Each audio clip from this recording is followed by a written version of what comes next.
Vote వజ్రాయుధం. 18 ఏళ్లు నిండిన ప్రతొక్కరు ఓటరుగా నమోదు చేసుకొని విధిగా ఓటేయాలి.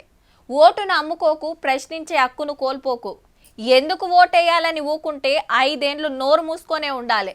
ఓటేస్తానికి ఓ 5 నిమిషాలు లైన్లో నిలబడటానికి బద్దకిస్తే ప్రజాస్వామ్యం పక్కతోవ తొక్కుతుంది.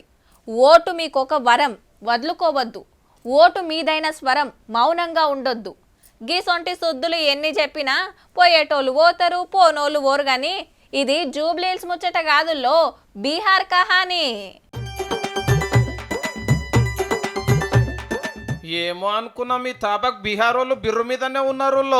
ఓట్ల మత్తడి దుంకిచ్చిర్రు. మళ్ళా ఎన్నర్ రానంత మంది వచ్చి రికార్డు కొట్టేసిండ్రు. 3,70,00,000 మందికి ఓటు హక్కు ఉన్నది. మొన్ననే 121 సీట్లకు ఓట్లు పెడితే ఇవాళ 122 సీట్లకు మొత్తం 243 మంది ఎమ్మెల్యేలు ఎన్నుకునే కార్యం ఒడిచింది. ఓటేస్తున్న దాంట్లో సగానికంటే ఎక్కువ మంది 30 నుంచి 60 ఏళ్ల వయసు ఉన్నోళ్లే. పడుసోళ్ళు, మహిళలు తక్కువనే ఉన్నారు. ఇక ఇప్పటిదాకా నడిమిట్లో ఒకేడు తప్పించి 25 ఏళ్ల కాంచెల్లి సీఎం కుర్చీలో ఊకున్నాడు జేడీయూ నితీష్ కుమార్ సారు. ఈ తాపకు బీజేపీ తోటి దోస్తానా మళ్ళొక పవర్ ఇస్తే బీహార్ హాలత్ మారుస్తామని.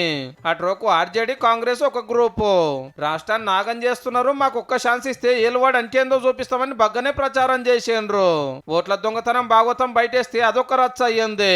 ఇక దేశంలో ఎన్నో పార్టీలకు సలహాలు ఇచ్చిన ప్రశాంత్ కిషోర్ సార్ పెట్టిన జన్ సూరజ్ పార్టీ నడిమిట్లా రాష్ట్రంలో ఉన్న 7.5 కోట్ల మంది ఎవరిని కోరుకుంటున్నారో, ఏ పార్టీకి అధికారం ఇస్తున్నారో తెలవాలంటే ఈ శుక్రవారం దాకా ఆగవలసిందే.